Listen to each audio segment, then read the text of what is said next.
The Judge Rotenberg Center is an institution and school in Canton, Massachusetts, United States, for people with developmental disabilities, emotional disorders, and autistic-like behaviors.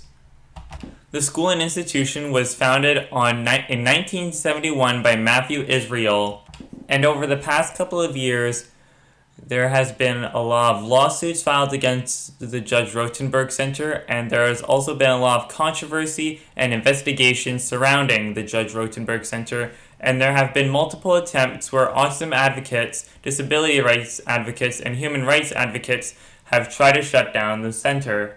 And what we're going to be doing today is we're going to be going over the history of the Judge Rotenberg Center and the controversy and the investigations that surround the Judge Rotenberg Center and the lawsuits that were filed against the Judge Rotenberg Center. So, without further ado, let's jump right into the video.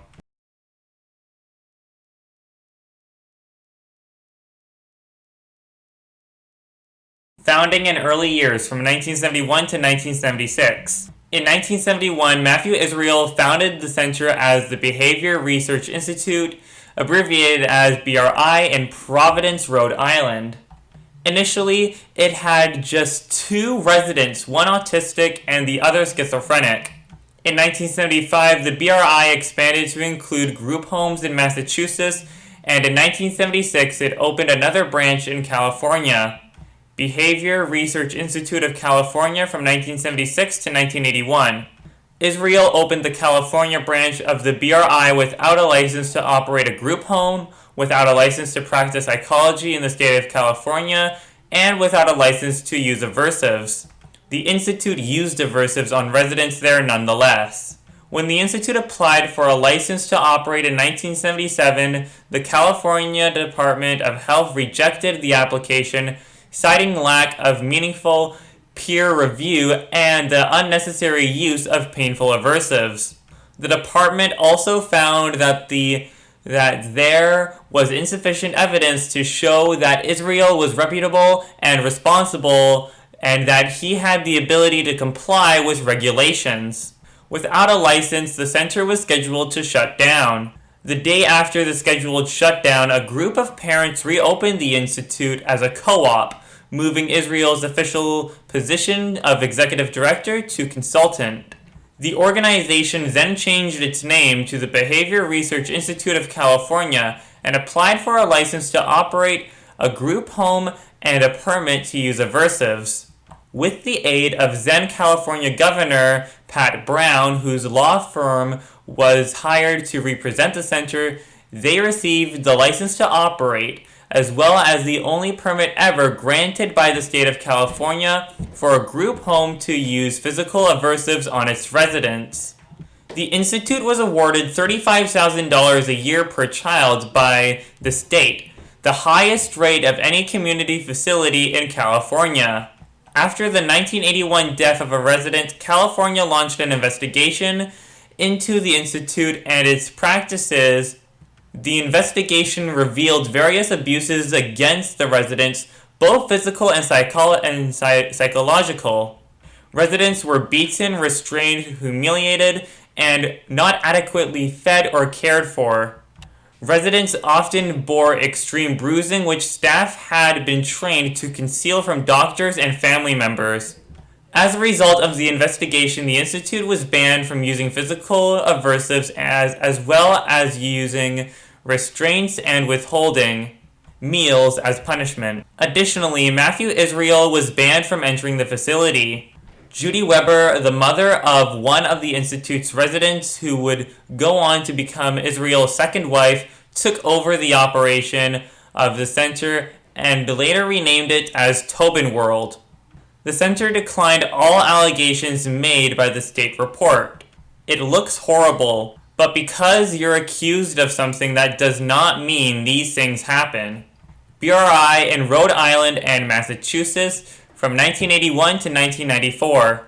As early as 1979, authorities in New York State had published 2 reports on the Behavior Research Institute in which signs of physical and mental abuse were documented.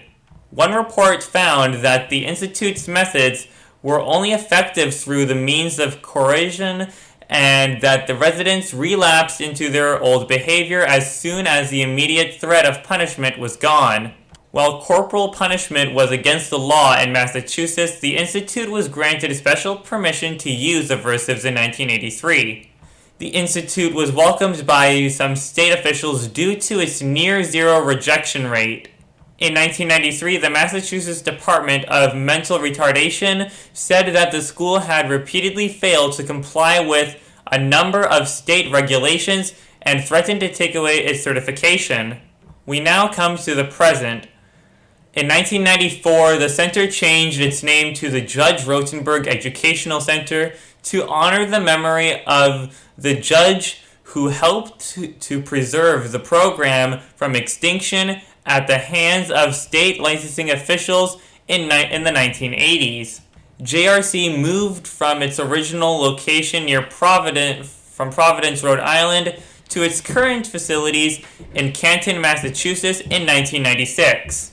In 2011, Israel was forced to resign from his position as director of the Judge Rotenberg Center as a part of a deferred prosecution agreement after being indicated on criminal charges related to the abuse of residents.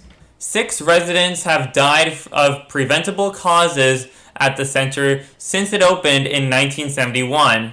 As the result of a 2011 ruling by the Massachusetts Department of Early Education and Care, Governor DeVille Patrick's administration imposed regulations that only residents whose treatment plans approved the GED before that the time was still permitted to receive it. But new residents enrolled into the GRC were no longer allowed by law to receive the GED as part of their plan. The Massachusetts Department of Developmental Services is responsible for providing the GRC with its license to use aversives, including electric shocks. And there's the history of the Judge Rotenberg Educational Center.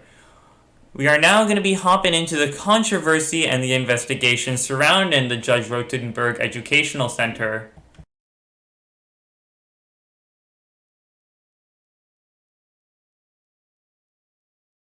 In its 2006 Private Special Education School Program Review report of findings, the Massachusetts Department of Education found that unsigned individualized education programs, abbreviated as IEPs, were being utilized for residents at JRC, and that the center did not have a written policy indicating that it must obtain consent before revising or changing an IEP. At various points in its history, investigations and lawsuits have been brought against the center's operations. Matthew Israel has cited Ivar Lova's use of cattle prod on autistic children as justification for the center's use of electric skin shocks. 1979 report. A 1979 report from the state of New York found that rather than being a program of neglect which harms children by not assisting them in growth, the Institute's program utilizes a current professional ideology to deny children the opportunity to grow, to deny them any choices, to deny them developmental experiences in decision-making, to deny them normal experiences in leisure time pursuits, to deny them any opportunities for fun, to deny them any opportunity to demonstrate anything other than a few pre-selected responses. As a result of the report, the state of New York restricted the Institute's rights to use aversives to cases where a resident was a danger to himself or others, and even then, only after other means had failed. However, the Institute soon after regained its right to use aversives on New York residents. 1982 report. In 1979, a staff member resigned and asked the district attorney to file child abuse charges against the Institute, alleging that he had observed abuse there. On the prompting of various former staff residents, and concerned family members, the California Department of Social Services launched an investigation into the institution. The ensuing investigation revealed various abuses by the institute, including improper and unsafe use of restraints, punishments designed to humiliate the residents, failure to provide proper nutrition, failure to provide proper medical care, and severe bruising slash lacerations slash scars from adverse interventions. In a 1982 report of the investigation, the California Department of Social Services documented various violations and abuses that had occurred at the institute. As a result of the investigation, the state of California revoked the institute's license to use aversives and forbade Matthew Israel from setting foot on the property. Physical abuse. The investigation found that residents had received excessive bruises from excessive and unnecessary aversives. Residents had cuts, scars, scabs, and open wounds from the use of aversives. Furthermore, staff took action to disguise these injuries from doctors and family members. Doctors' appointments were sometimes postponed due to the presence of excessive bruising, and aversive interventions were put on hold before scheduled visits with family or for public relations purposes.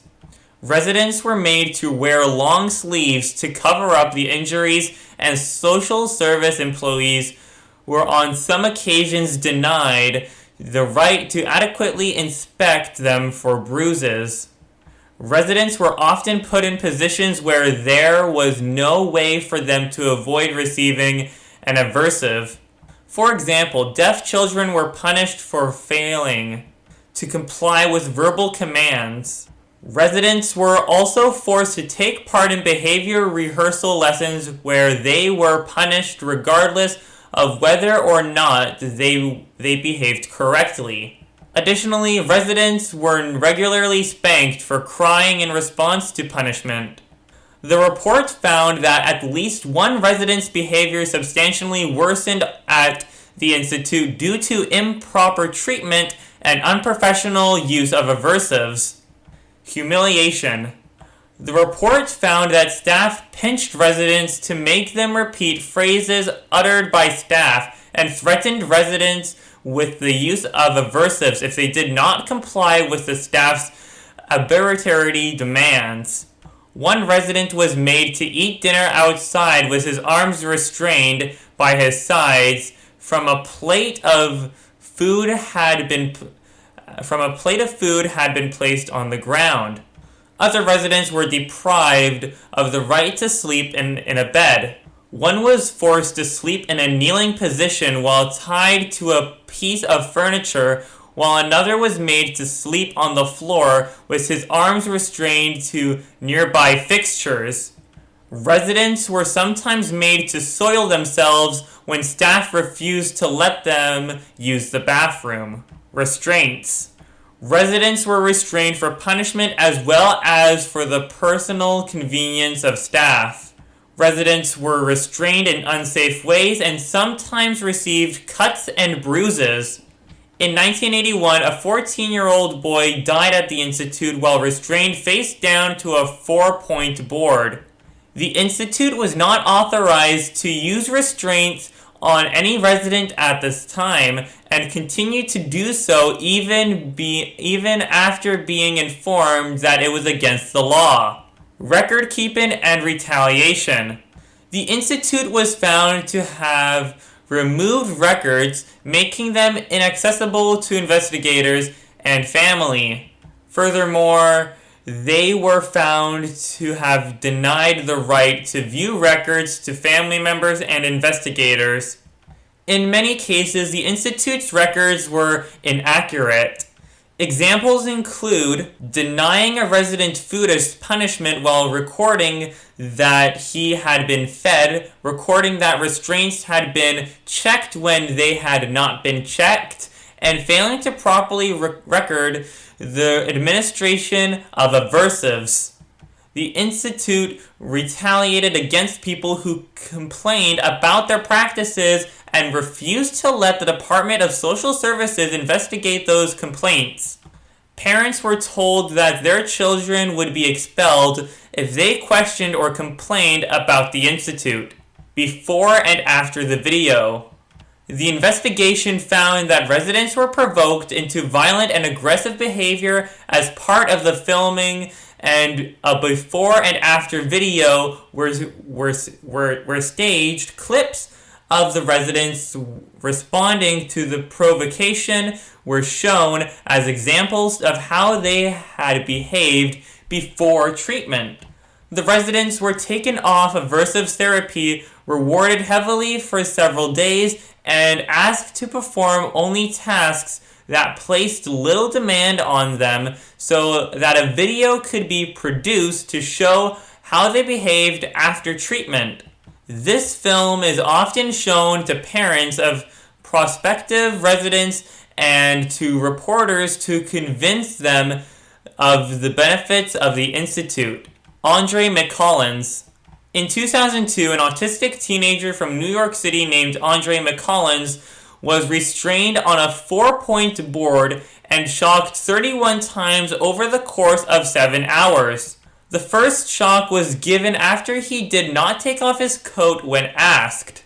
Subsequent shocks were given punishments for screaming and tensing up while being shocked. In the video, McCollins can be heard shouting, "Someone help me, please." The JRC staff listened this as a major disruptive behavior for which he was administered a GED shock. The day after the incident, McCollins' mother had to drive him to the hospital as he was unable to speak and had burns on many parts of his body. The doctor diagnosed him with acute distress disorder, which was a direct result of the center's aversives. His mother subsequently claimed that there is no counseling for the residents there, and the staff there lied to her all these years. In 2012, a video of the incident was released as part of a lawsuit by McCollins' mother, which was settled for an undisclosed sum. The video aired on national news and caught the attention of the hacker group Anonymous, which announced in a YouTube video that the censor and those affiliated with it were targets. Anonymous hacked the GRC's website, retrieved confidential information about individuals and groups associated with it, and posted that information to Pastebin. The doxed information included the names and addresses of the censor's sponsors, lobbyists, lawyers, supporters, and founder. Hoax phone call. After the censor received a phone call alleging that 2 residents had misbehaved earlier that evening, staff woke them up from their beds, restrained them, and repeatedly gave them electric shocks. One of the residents received 77 shocks and the other received 29. After the incident, one of the residents had to be treated for burns. The phone call was later found to be a hoax perpetrated by a former resident who was pretending to be a supervisor. In December 2007, the censor was found by the Massachusetts Department of Early Education and Care to have been abusive towards residents and had failed to protect their health. The incident led to 2 investigations, one by the federal government and one by the state of Massachusetts. While the investigation was ongoing, Matthew Israel ordered the tapes destroyed, despite a court order to keep them. In May 2011, Israel was indicted on charges of child endangerment, acting as an accessory after the fact, and obstruction of justice for misleading a grand jury over the JRC's destruction of tapes. In 2011, Israel was forced to resign his position at JRC in a deferred prosecution plea deal with the Massachusetts State Attorney General's office. Deaths. Danny Aswad. Danny Aswad was a 14-year-old autistic boy who died at the JRC, then called the Behavior Research Institute in 1981, while restrained face down to a bed. The institute was not authorized to use restraints on its residents at that time, and Oswald had previously had a rod surgical implanted in his back to treat a degenerative back disease that had resulted from his treatment there. The coroner's report concluded that Oswald had died of mental retardation and cerebral malformation and recorded his death as from natural causes. Vincent Miladich. Vincent Miladich was a 22-year-old autistic man who died at the institute in 1985. He had been restrained and forced to wear a white nose-emitting sensory deprivation helmet when he died of asphyxiation after suffering from an epileptic seizure. Miladich had a history of epileptic seizures and had been made to wear a helmet as punishment for making inappropriate sounds. The judge who presided over hearing on Miladich's death declared that 2 staff doctors were negligent for approving the therapy and that the center's director, Matthew Israel, had been negligent in authorizing the helmet's use. Miladich's mother said that she did not want charges pressed against the institute, but did sue the JRC for $10 million. Abigail Gibson. Abigail Gibson was a 29-year-old woman with a seizure disorder who was detained at the Behavioral Research Institute and subject to regular physical aversives by the program there. She suffered a heart attack in her room at night and died 2 days later at Sturdy Memorial Hospital in 1987. Linda Cornelison. Linda Cornelison was a 19-year-old nonverbal and intellectually disabled resident of the Institute who died in 1990 of complications related to gastric perforation. At the time of her death, Cornelison was a contingent food program where food was withheld as a punishment for undesired behavior. In the days leading up to her death, Cornelison's experiences of pain were interrupted as misbehavior by staff, who administered 56 physical aversives over 5 hours before calling an ambulance. Cornelison was unconscious when the ambulance arrived. An investigation of Cornelison's death conducted by the Massachusetts Department of Mental Health Retardation reported that the treatment was inhumane beyond all reason and violated universal standards of human decency, but failed to find enough evidence to link the JRC to Cornelison's death. However, a Massachusetts court found in 1995 that the JRC exhibited negligence. At the time of her death, Cornelison had been a resident of the Institute for 7 years and had been subject to 88,719 aversives. Silverio Gonzalez. Silverio Gonzalez was a disabled 16-year-old who died in the Institute's custody in 1998. He was housed there for 11 months before making an attempt to free himself by jumping over a transport bus. He died from head trauma from the fall. His mother, Olga Zapita, sued the center after his death. And those were the controversy and investigations that surrounded the Judge Rotenberg Educational Center. We are now going to hop into the lawsuits that were filed against the Judge Rotenberg Educational Center.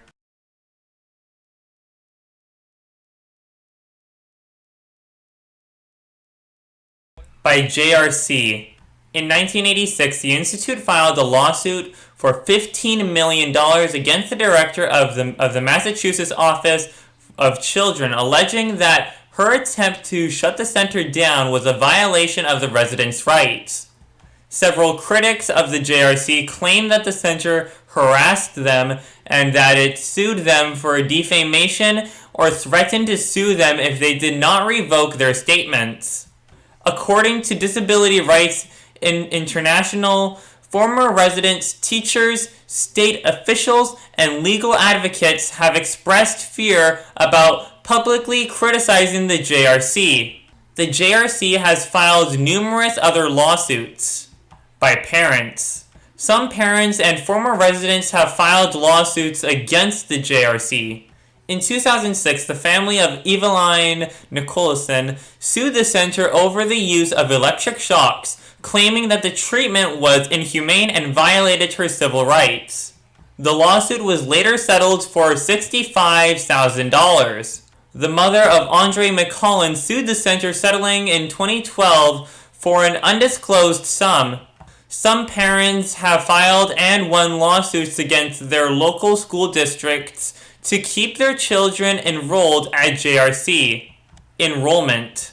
Under the Individuals' Disabilities Education Act, the federal government requires that all states must provide a free and appropriate education to all students. Any school district that cannot provide an appropriate education to a student is required to send that student to an approved school that can. The JRC helps families sue their school district to send their children there. It also frequently sues school districts and states to keep individuals at the JRC after they turn 21. And there are the lawsuits filed by the JRC and filed against the JRC. And there's the history of the Judge Rotenberg Educational Center, the controversy and the investigation surrounding the Judge Rotenberg Center, and the lawsuits filed by and filed against the Judge Rotenberg Center. One thing that the Judge Rotenberg Center tries to do is that they try to hide everything that they do. They try and hide everything bad that they do. They try and hide everything bad that they do from the public, so that way they do not get exposed. And some of the videos of them abusing some of their residents have been uploaded to the internet. And also on top of that, the electric shocking devices that they use on their residents are still being used to this day, even during the time of this virus spreading around. And I think this is where I'm going to end off today's video. If you guys happen to enjoy this video, please make sure you hit that like button.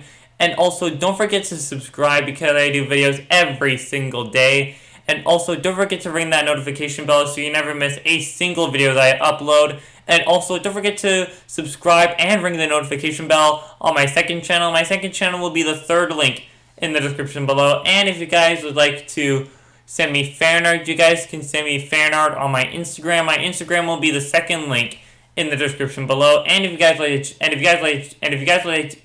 like to join my Roblox fan group, my Roblox fan group will be the first link in the description below. And if you guys would like to follow me on Twitter, my Twitter will be the fourth link in the description below. And if you guys would like to follow me on Reddit, my Reddit will be the fifth link in the description below. And if you guys would like to follow me on TikTok, my TikTok will be the sixth link in the description below. And until then, I will see you guys in the next one.